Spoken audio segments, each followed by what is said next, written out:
waktu sampai jadinya mahal banget. Kenapa ya? Tenang.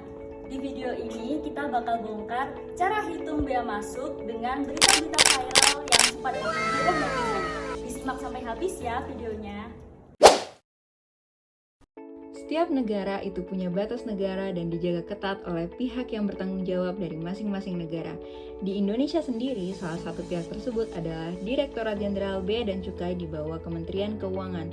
Nah, cara bea cukai melindungi negara kita itu bukan hanya terkait barang-barang ilegal, narkoba, ataupun penyelundupan, tetapi juga melindungi stabilitas perekonomian kita, yaitu dengan cara pengawasan lalu lintas barang. Pengawasan lalu lintas barang menggunakan salah satu instrumen yang disebut dengan bea masuk. Ketika barang masuk ke Indonesia, baik itu barang penumpang, barang kiriman, barang kargo, ataupun pelintas batas, secara umum kita sebagai importir atau pembeli itu harus membayar sejumlah uang agar dapat digunakan ke dalam daerah pabean, yaitu Indonesia. Nah, tujuan adanya bea masuk ini itu sebagai perlindungan bagi industri ataupun stabilitas perekonomian Indonesia. Dengan barang impor yang cenderung lebih murah, itu bisa menyebabkan industri dalam negeri, terutama UMKM yang masih sangat rentan terhadap gejolak perekonomian yang dinamis, itu tidak bisa bertumbuh atau berkembang dengan baik di pasar. Perhitungan bea masuk terdiri dari dua komponen yang dapat kita lakukan. Yang pertama adalah menghitung nilai pabean, dan yang kedua menghitung nilai impor. Nilai pabean digunakan untuk menghitung bea masuk, sedangkan nilai impor digunakan untuk menghitung PDRI atau penerimaan dalam rangka impor yang terdiri dari PPh pasal 22 impor dan PPN. Yang pertama yang kita lakukan adalah menghitung nilai pabean. Nilai pabean dihitung dengan cara mengalihkan antara nilai barang dalam harga mata uang asing dengan kurs KMK yang berlaku pada hari tersebut. Kemudian didapatkan nilai pabean.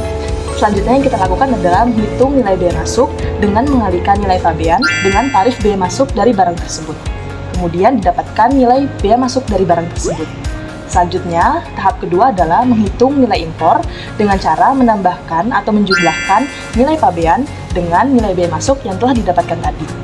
Setelah mendapatkan nilai impor, selanjutnya kita menghitung PDRI yang terdiri dari PPh pasal 22 impor dan PPN. Yang pertama, kita menghitung PPN dengan mengalihkan nilai impor tadi dengan tarif 11%. Kemudian, kita menghitung PPh 22 impor dengan mengalihkan nilai impor dengan tarif PPh dari barang tersebut. Kemudian, kita totalkan antara PDRI dengan harga bea masuk yang didapatkan tadi, sehingga itulah jumlah yang perlu dibayarkan dari barang kiriman yang masuk ke Indonesia. Jadi, beda banget ya bea masuk sama pajak? Baru tahu juga nih. Nah, sekarang udah tahu kan kenapa harga barang impor lebih mahal dari harga yang ada di pasar internasional? Itu karena ada bea masuk yang harus dibayar saat barang masuk ke wilayah Indonesia. Jadi jangan kaget lagi ya kalau beli barang dari luar negeri.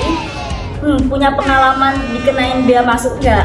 Ceritain dong di kolom komentar.